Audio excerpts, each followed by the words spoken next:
What's going on, sports card hobby family? We are back another day, another sports card video. Thanks very much for joining. If you're new here looking for daily sports cards and collectible style content, friends, you have come to the right place. Make sure to hit that subscribe button down below and also connect with me on IG at SportsCardDad.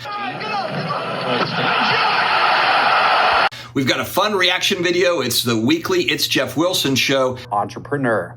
And he had a guest on that I thought was really interesting. Great watch. We are going to dive into star basketball cards, lies, truth, what is what with these cards. But first, before I get started, huge thanks to today's video sponsor, COMC.com, your home for buying, selling, and flipping all the hottest trading cards. Their consignment marketplace now home to over 32 million cards from baseball's biggest stars like Shohei Ohtani, Aaron Judge, and Mookie Betts to Marvel favorites like Spider-Man, Thor, and Captain America. COMC has something for every type of collector, so make sure to visit COMC.com today to build out your collection with your favorite cards. I've got a link below to take you there in the pinned comments as well as the video description. All right, friends, Geoff Wilson sat down with Steve Taft at the National. And for those that don't know who Steve Taft is, he started out, and this is in the interview as well, back in the 80s, he was a dealer distributor for star basketball cards.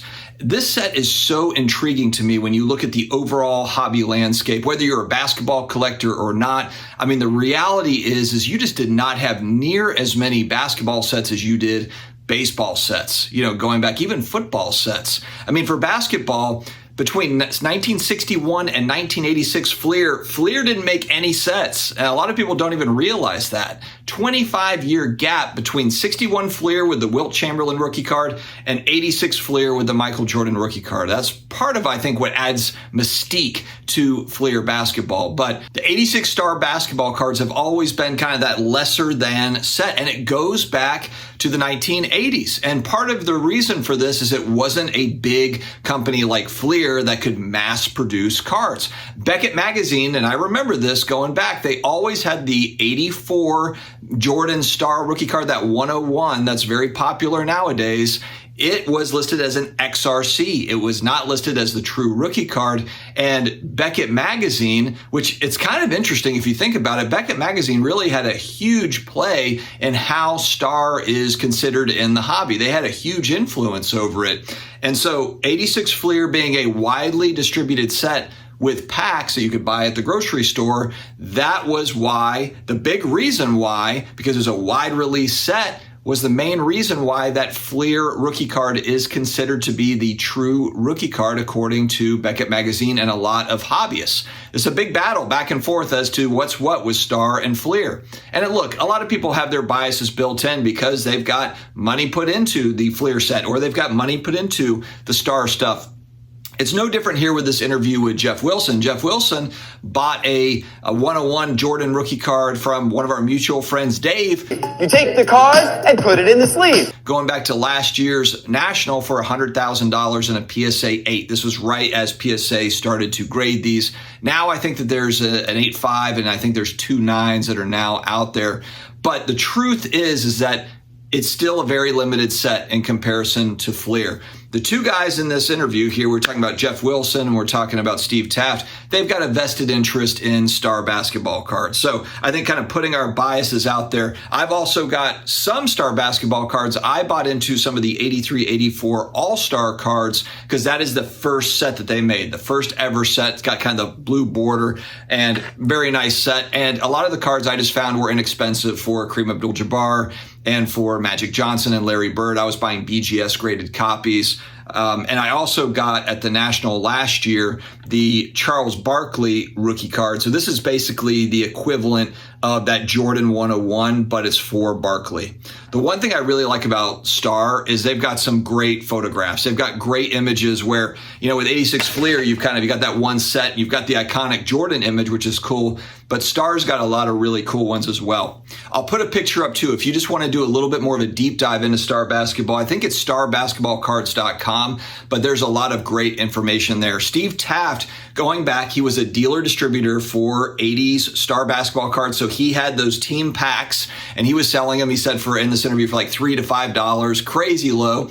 And because nobody was interested in this. Basketball cards were not of interest when Star Basketball Cards came out. And actually, according to, I think, StarBasketballCards.com, Robert Levine, the guy that started it, he actually lost money on this. This is a 3-year venture that he never made any money on in those early 80s years because Michael Jordan just getting started as a rookie, there was excitement around him, but he didn't win his first title until 91, 7 years into his career, which is something I think is interesting when you talk about kind of the current NBA players and this and that. Everyone's given up on certain guys. You got to remember LeBron, Jordan, all these guys, it took a lot of them 7, 8, 9 years to get their first title. The big controversy for these cards came actually in 1997 when the founder, Robert Levine, he was selling all of a sudden Star Basketball Cards on the Home Shopping Network. And people were like, whoa, wait a second, including Steve Taft. He talks about it.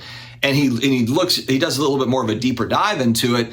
And what was actually happening was Levine, he was creating new star cards and he was backdating them to the 80s as officially licensed basketball cards. Now, that's one thing there is no controversy around is the original 80s Star Basketball Cards fully licensed. And actually, Steve Taft says here that they actually have proof. They've got, checks, old checks that were made out to the NBA for royalties and so forth for that licensing fee.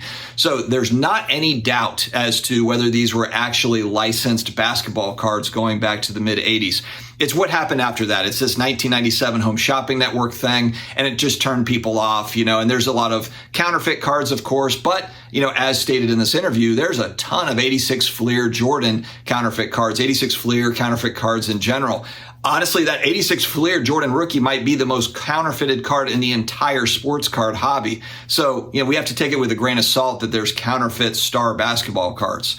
The one thing that's good about the reproduced cards in 1997, according to this interview, is they do have tells. So if you're someone that knows these cards like Steve does, and now the grading companies do, as why PSA is now taking on these cards, is there's different photos used, there's different bordering. There are tells that show that these are not the original cards that were made in the 80s, even though they were backdated to look like cards that were made in the 80s. So there are certain tells. There's also type 2 cards where certain sets, certain cards within a couple of the sets might have been kind of produced by rogue employees on the side. It's kind of an interesting story, these type 2s. And again, more information on that at StarBasketballCards.com.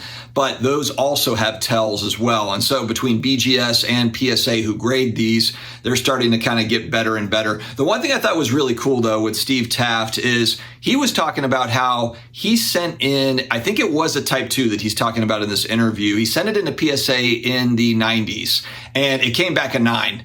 And he met with PSA and explained the difference between the type 2 and the type 1. And that is basically when PSA decided, hey, look, we're not touching these star cards. We don't want anything to do with this. We can't get a handle on it. And so they ended up, because of Steve, not grading Star Basketball Cards. And the guy that he met with, ironically enough, is Mike Baker, back when Mike Baker was working at PSA. And now Mike Baker does his little, it's the gold or the diamond. He puts, he kind of takes a look at graded cards and then adds kind of an extra like top tier Mike Baker, sticker on it to show you that is a great copy of the graded card. Some people like it, some people don't care about it, but it's interesting when you kind of look at hobby history, grading companies, and going back in time a little bit.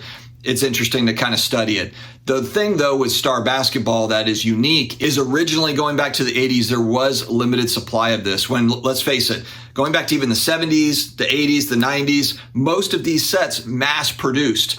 So to have a licensed basketball card set that is not widely produced in the 80s is pretty rare. And part of that just being because he didn't have the means really to do it. It was a losing venture. He had an NBA license back when nobody was really buying basketball cards and they weren't popular. Michael Jordan hadn't popped off yet. Michael Jordan doing his thing and going ballistic is really a big reason why the basketball card market has done what it's done.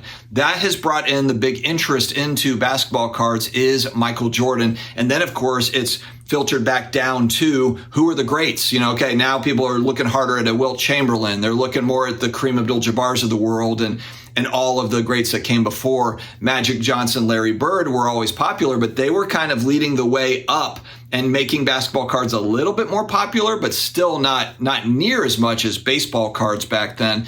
And then Jordan started to accelerate things. And now everyone is looking back at where's all the Jordan cards? And they find these mixed in, these star cards. So really interesting interview. Whether you're a basketball card collector or not, if you just kind of enjoy hobby history type stuff, this is a great interview with Steve Taft by Geoff Wilson, just kind of trying to help dispel some of the myths out there. But then also keep in mind there are some biases built in here. Steve sells star cards. Geoff Wilson is holding a 101 Jordan. I've got the Barkley. I would like to get into more of the star cards as well, just watching this. But also, I do agree that as time moves forward and people are looking at more rarity / scarcity in their buying behavior, that these cards become more popular over time. But we'll have to see. We will have to see. And I think the fact now that BGS and PSA now grade them, the fact again that the largest grading company, PSA, is now grading all star cards. They started with I believe it was just the Jordan 101. Or maybe just that set, the 84, 85, one of those sets that they started with, but now they're open to all star cards. So I just think that is going to open the door. Now we're starting to get a little bit more education on it. If grading companies are starting to understand kind of, all right, what do the counterfeits look like? What do the type 2s look like? What's what with it? Then I don't see how it's different than really the risks of grading any other type of card. Think of all the other counterfeit, cards going back in time and the risks associated. But I don't know, guys. Let me know your thoughts. I thought this was interesting. And again, because you don't have a lot of basketball sets going back to the 80s and prior, the 90s forward you start to get a lot more product, but 80s and back, you really don't have a lot of stuff. So star basketball, always top of mind for basketball card collectors. All right, guys, stay healthy, stay awesome, and I will talk to you again later.